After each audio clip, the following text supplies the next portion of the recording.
Peace. I'm Ogun Lumumba, back again with the Black Fathers Academy. Today's topic is for my black fathers that have felonies, you know, criminal records, felony convictions. Let's be clear about that, right? Convictions.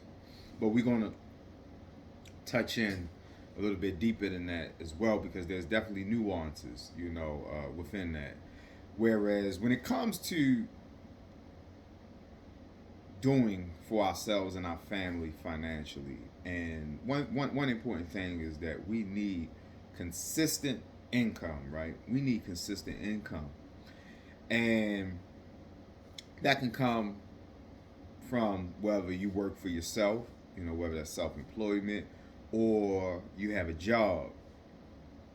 So if you are, let's say for instance, if you are the type of brother whereas you've been trying to hold on to a job and your felonies, your felony convictions have created a barrier to you getting sustainable employment, there's a few options. One is being more diligent about how you're going about searching jobs with having a felony. I know sometimes it depends on how old your felony is. Then you have some places they don't want to deal with you at all if you have a felony. Now, in different states, they might have programs that are for people who have felons, or people that have felonies, right? And so I would encourage you to research those programs. Are there programs in your area that will provide training and things like that that will allow you to get a job understanding that you have a felony? Apprenticeships usually are okay about felonies. I can't speak for all apprenticeships, and apprenticeships could be different. It could be electrical apprenticeship, HVAC apprenticeship, plumbing apprenticeship, and things like that.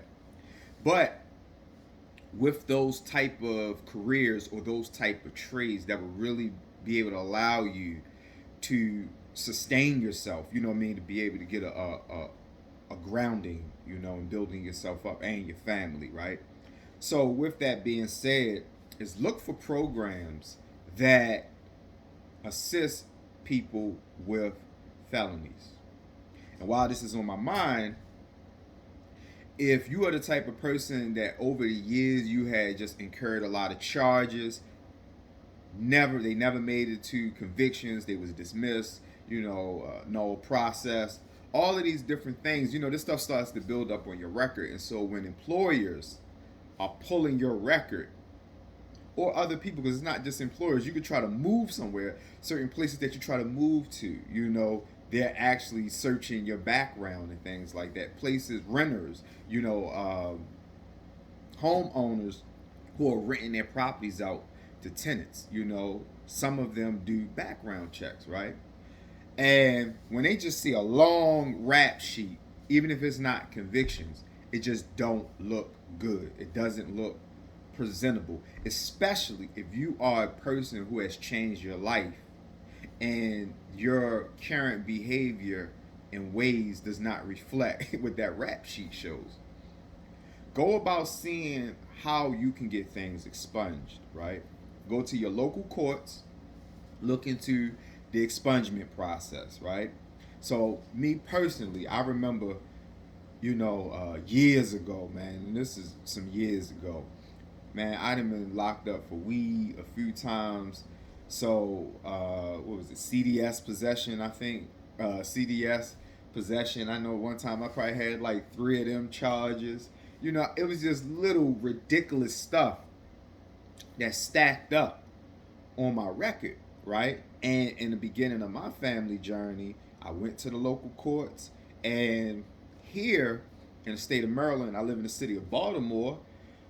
I think I paid for like four expungements.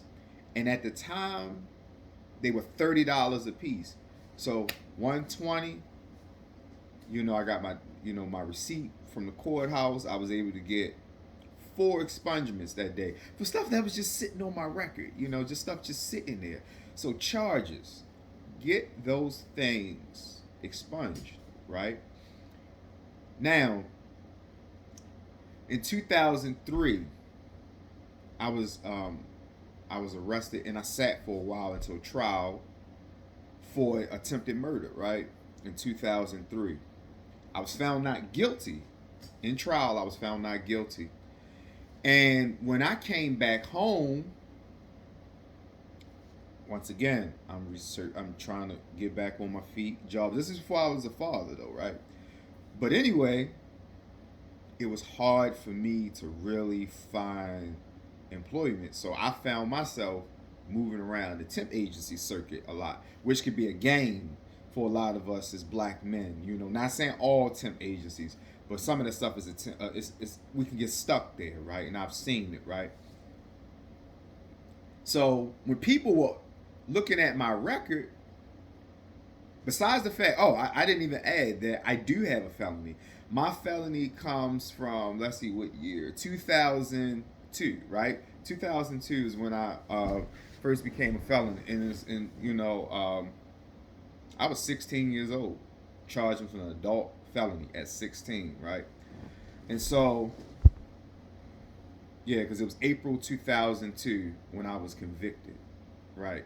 So anyway, long story short, I already got that felony on my record, and then I have an attempted murder on my record, right? And so a lot of people, when they was just seeing the attempt murder, they not worried about it just being a charge that I was never convicted of, or the fact that it said not guilty. It said not guilty. It's like, we don't even want to deal with this. And I had a job at the time. I remember I was 19 years old. I was working at a Food Lion, and corporate did some extra digging, and they found that attempted murder, because on job applications, you are not legally liable to state your charges unless they are pending, I believe, right? And this can be different in different states. I'm not a lawyer, right? So this is not legal advice. Talk to a lawyer, if necessary, or the courts, right? But from my understanding, you don't have to disclose things that you've been charged for, found not guilty for, and things like that. But anyway, Food Lion, the grocery store, they let me go because of the attempted murder finding. I went to a hearing, I forgot how much long after, but I won the hearing, right? Because my premise, and I represented myself, my premise was that I did not withhold information from you. This is a charge that I was found not guilty for. But corporate and Food Lion, they didn't care. They just wanted me out the door. So now, later on, I think about, let me see, because I was 18 in 2003 when I caught that attempted murder charge. I was 18. That thing stayed on my record for like 2 to 3 years, going through unnecessary riffraff, right? And guess what? In the state of Maryland at the time, and I say at the time because things could have changed since then. This is like over 10 years ago. No, this is way more than 10 years ago. But anyway, like 13, 14 years ago.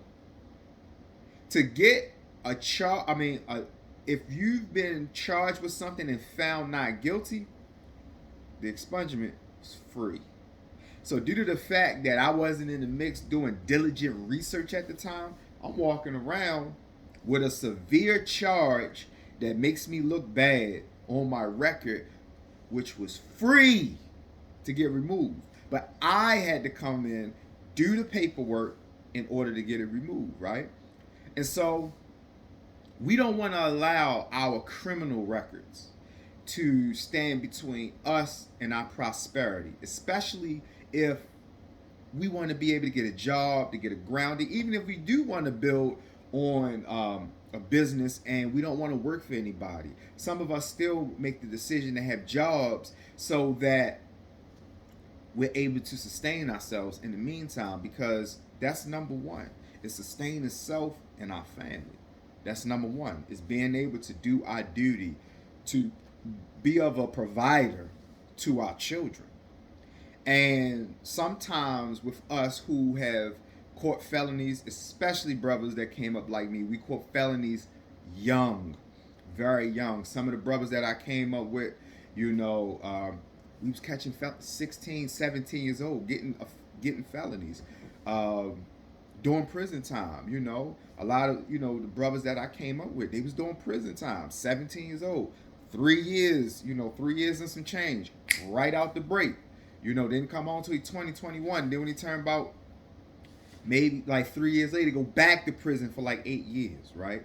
And so that's one of my good buddies. But I bring that up, that a lot of our brothers, our young brothers from the streets, we have gotten caught up into that. And what it does is it narrows our options. And some of us, we feel like our only options is to go back into the underworld, back into the world of criminality in order to sustain ourselves. And I'm telling you, brothers, it is enough resources out here that if we properly position ourselves, study, network, get the necessary tools, we don't have to resort to robbing, stealing, selling drugs, and things like that. It is way too much information and opportunities out here. Even if you live in certain cities that doesn't have a whole lot of people activity like Baltimore, just by the internet alone.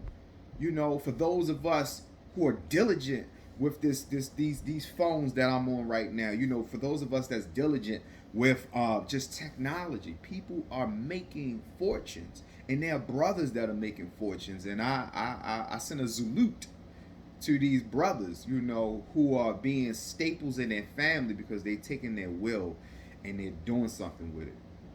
And also, some brothers who just got jacked up records as far as felony convictions and things like that, they had made the decision to go in business for themselves, and they are doing well, right? So that whether that could be contract work, I've known some brothers that even though they kept going back and forth to prison at a certain time of their life, they always had electrical skills, so they had something to fall back on. So brothers, let's learn a trade, let's pick up a skill, or let's develop and enhance those skills. But let's be as diligent as possible of cleaning our records as much as we can, because this is one of the things that these people do to use it against us and make it a barrier to entry to us to be able to really better ourselves. And even if you are a business owner, even if you are a successful business owner, clean your record as much as you can. Felonies are different as far as getting them removed from your record. Last time I checked, the only way you can get a felony removed is a pardon from the governor. And from what I've heard, I've never initiated this process. I talked to a lawyer before about getting mine's pardon, and it's a lot of politics, from my understanding, involved with pardons, getting pardons from the governor. A lot of things depend on what's their social view on different types of people in society, who are the judges and things like that. Because I believe a judge has to sign that off. They have certain people that's in position that deals with those things. And from my understanding, you have certain governors that are more accustomed to help people out through pardons, and you have some that are not, right? So anyway, that's something to look into as well. But let's be diligent about what's on our records, because these are one of the things, amongst other things, that's used against us in this war. These are one of the things that's used against us. And what we cannot allow ourselves to do is to stay trapped, and we start being like a hamster on a wheel. We're not really going nowhere in life. Our children getting older, and we are not playing a valuable part in their lives financially, right? Of course, we want to cover the emotional and spiritual part, being there as far as guidance, but we want to be there as far as financial too, because finances give us options. It gives us options. And we need as many options. Our children need as many options as possible, right? So we don't want to neglect that. So I hope somebody was able to get something out of this. If you like this video, please like it, share your thoughts, subscribe to this channel, and please check out my music at IamPoetDeep.com. It'll be down in the description. And everybody have a great day. Peace.